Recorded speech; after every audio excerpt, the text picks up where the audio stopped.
Thanks for coming, number one. I'm here kind of to do a clinic / product demo for these remix cymbals, and I like to sort of explain, how you doing? Hey, man. I want to explain the reason that these sort of came about. First of all, I want to ask, how many of you are familiar, with a show of hands, with some of this new music, a lot of it that comes out of the UK, drum and bass or techno or jungle stuff? Anyone familiar with that stuff? A few of you? Okay. So what ended up happening was I was in a project, I still am, called Bluth, which did sort of a lot of electronic stuff, and we wanted to duplicate that when we played live. Okay, and most of this music that comes out of the UK, the jungle stuff, the drum and bass, a lot of that is, if not, 99% of it, I'd say, is programmed, which means sampled drum sounds and not a lot of real drums, although a lot of the style originated from taking, and I will play a tape of this a little bit later, taking drum breaks at slower tempos, putting them in the sampler, and speeding up the tempo, which in turn raised the pitch of the drums, and the whole drum set seemed to kind of sound like more of a toy drum set. So I tried to duplicate this. I see there's a huge bass drum here, but they didn't have a tiny bass drum. Usually I play with an 18-inch bass drum, sometimes a 16-inch bass drum, and today we're going to have to believe that this is a little bit smaller than it is. But I talked to Zildjian and I said, because I was using splashes for hi-hats and splashes for crashes and a crash for a ride just to bring the sound smaller. And I did a gig and a couple of guys from Zildjian saw it, and we thought that maybe it'd be a nice idea to sort of just come out with something that was more fitting than just me using splash cymbals for this style. And that's what these are about, although I would definitely like to say that they're not limited to the style of music that I just mentioned, the techno and the trip hop and all that sort of stuff. And I like to use them for that, but they're definitely really good sounding cymbals and cover a wide range of styles. So what I'm going to do actually is warm up a little bit and just play, I guess, what maybe could be called a more traditional sort of solo, and then go into a track. And I will advise everybody these tracks are pretty different from the normal tracks that guys come out and play to at a clinic. And I'm still trying to feel my way around them myself, so it's an experiment for me as well. But I'm going to play to that, then we'll talk a little bit some more, and I have some examples of basically stuff that's become the tools for building this style of music in a program sense. We can all kind of hear that and see why the drums are trying to, see what the drums are trying to emulate with that. So I will play a little bit. Hopefully the DAT level is going to be cool, and I'm going to hear the click, because it's quite syncopated and at a very fast tempo, and pretty treacherous if you get off with it. So give this a shot.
Yeah, it took a minute. Hard to get the monitors working right. I'm looking down because I realized that headphones are going to fall off if I turn a certain way, so I got to resolve that problem somehow. Time to figure that one out. There's a lot of technicalities with playing this stuff, at least the way I envision doing it. Thought he was talking to me. Anyway, a lot of this music is based on repetitive phrases and ridiculously complex drum programming. And as you probably noticed by that last track.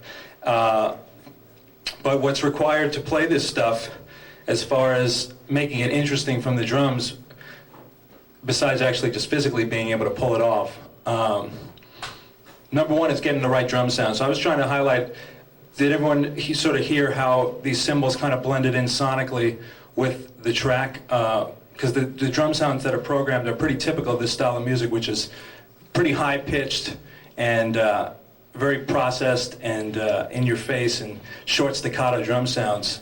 So trying to get that is priority number one in my book.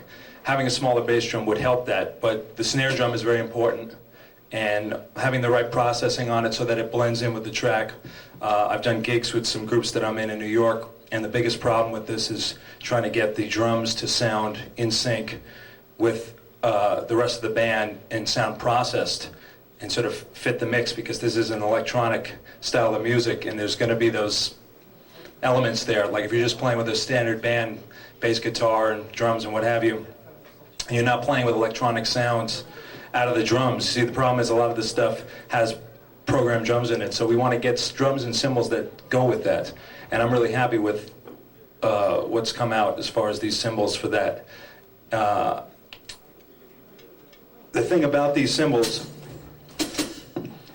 let's turn the effects off just for the hell of it. We have a gated reverb on these, I think. Okay. These are 12-inch hi-hats, and I love them. And a lot of times I'll be playing these and checking the tape back after the gig, and sometimes I wasn't even sure if these were the synthesized hi-hats or my hi-hats. And when I heard that, I was like, great, this is a good thing, because that's what we were trying to achieve. These hats, is it going to the house? They're pretty fast decay on them, but they don't have a splashiness like other smaller sets of cymbals usually would have. They pack some beef to them, and they're small and they're quick, but yet they retain properties of like a bigger cymbal. The same thing with these crashes. This is a 14-inch crash, but kind of has a bigger sound than a 14.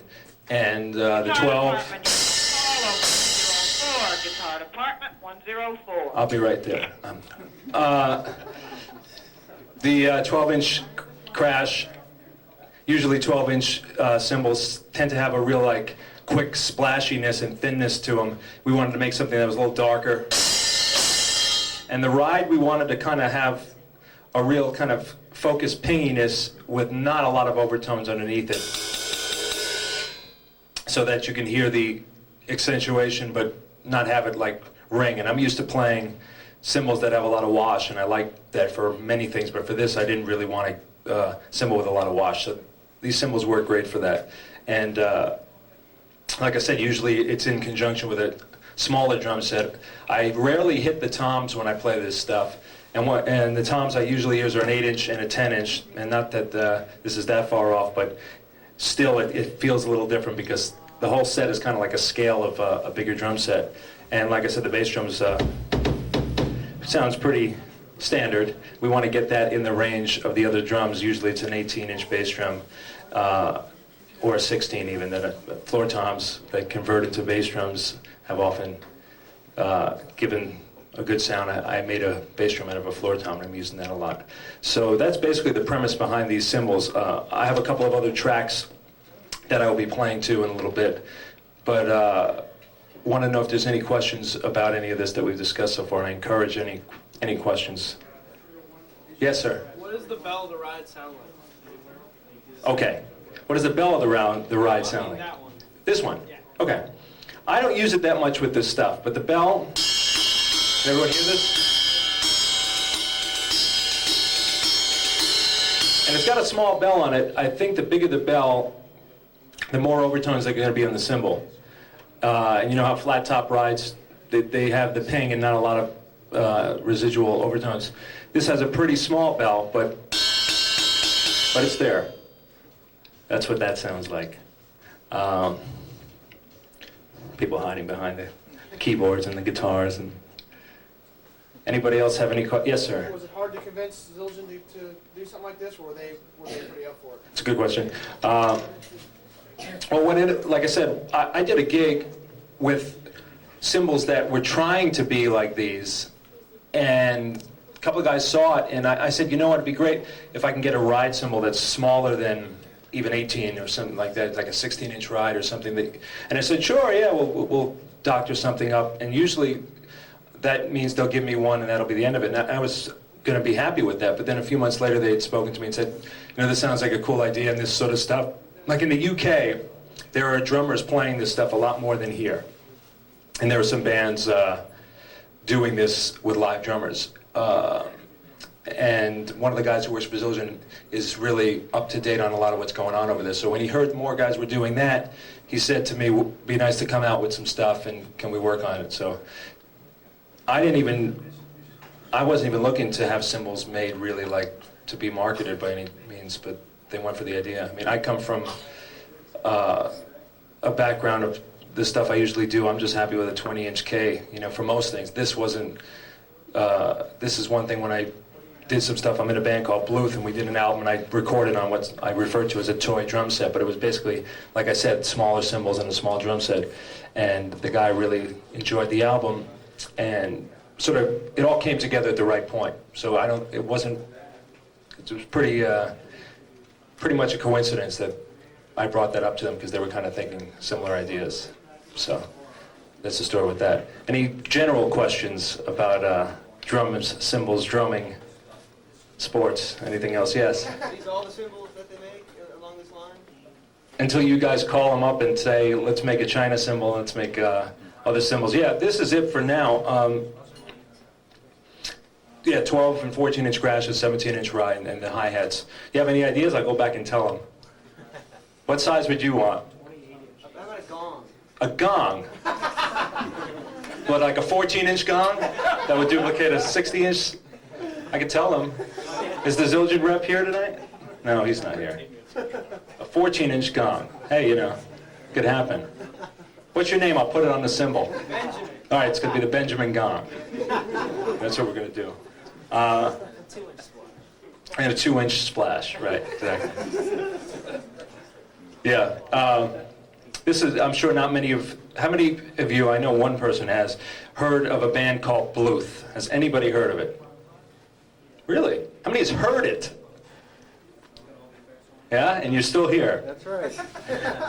I got my copy from him. Oh, I see, you two are in cahoots.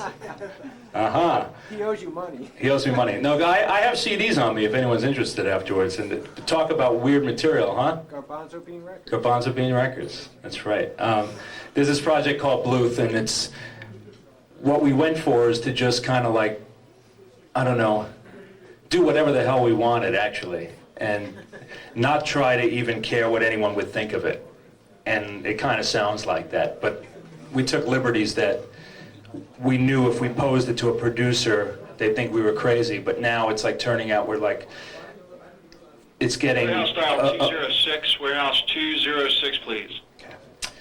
Been told to keep quiet while that was said. No. Now it's to the point where people have heard it, and we've gotten people who are interested in doing something with it, and we knew that if we sort of told people in the beginning stages, this is what we have an idea for a record, they'd laugh us out of the room. So we went ahead and just did whatever we wanted, but it's kind of a, I don't even know how to describe it. It's comedic. It's very comedy-oriented stuff. Is it all electronic? No. I'd say it's half and half. And it's gotten some interesting reviews. Varying styles and so on? Varying styles. There's a heavy metal tune on there, well, you know, a heavy metal mock tune that goes into a reggae thing at the end. There's hip-hop stuff. There's There's jungle drum and bass stuff on there. There's acid jazz. There's whatever you can think of, and it's Warehouse style. really, 206, really. Warehouse 206, Parental please. discretion is advised, shall I say? But I brought some with me, as they're not at Tower Records here. I didn't even go look, but I don't think they're at Tower Records here. So I have some if anyone's interested. But and I will be playing a couple of tracks from that, depending on how risky I feel. I'll pull out something called the Boom Tune. I don't know if that rings a bell to you, but it's sort of mocking how drummers like to sing what other drummers play, and that's sort of the premise behind that. And I'll see if I'm bold enough to attempt that in a minute or so, but we might try that. Anybody else? Let me just pick on people here and yeah. How come you don't just trigger or use an electronic set for that kind of stuff? Okay. The question was how come I use an electronic set? This brings me to the. I'm going to play something in a minute about how this style, an example of how this style is produced and constructed. But the reason I don't play an electronic drum set, I've toyed with the idea. I've done a half acoustic, half electronic. Sometimes we've done gigs where we take certain drum loops and they're triggered on pads, and I play along with that. Or where there's certain individual hits, and as you can see, there's a trigger dangling off this snare drum. If I want to put like a weird sound on it or a more electronic sound on top of it, I'll do that. So we do that sometimes. But playing a purely electronic set, I don't find it as fun as playing acoustic drums. I know we're staring at a very beautiful set over there. It's very expensive as well, and they're great. But I prefer, if I'm going to play drums, to play drums with it. Something about hitting those things. I don't know. I was never a huge fan. I like it for practice reasons. Although the Yamaha set I have, and I play it and I have a lot of fun. So who am I talking about? What am I saying? But yeah, for this stuff anyway, I want to try to bring it out so that there's live drums playing over it, because there's already enough of a programmed element to just contribute to that with electronic sounds only. It's not exciting right now for me, but we're all experimenting. There's a very experimental stuff going on musically with all this new stuff. Yeah? Do you practice with a click in order to make sure your timing is perfect? Because I know playing with sequence loops, the adrenaline starts pumping during a gig, and you start start rushing, and all of a sudden you realize you're off the sequence, and then it's all gone. Well, it's all gone. Yeah. Personally, I haven't been practicing a lot with these loops as much as I should. Of course. See, a lot of what's characteristic of this style of music is the tempos, the BPM. They're in the 160 and up range. Okay? This music, drum and bass anyway, jungle drum and bass, is notorious for having tempos 160, 170, 180. The thing I played was about 175, I believe. And it's not a finesseful 175, okay? Because like in playing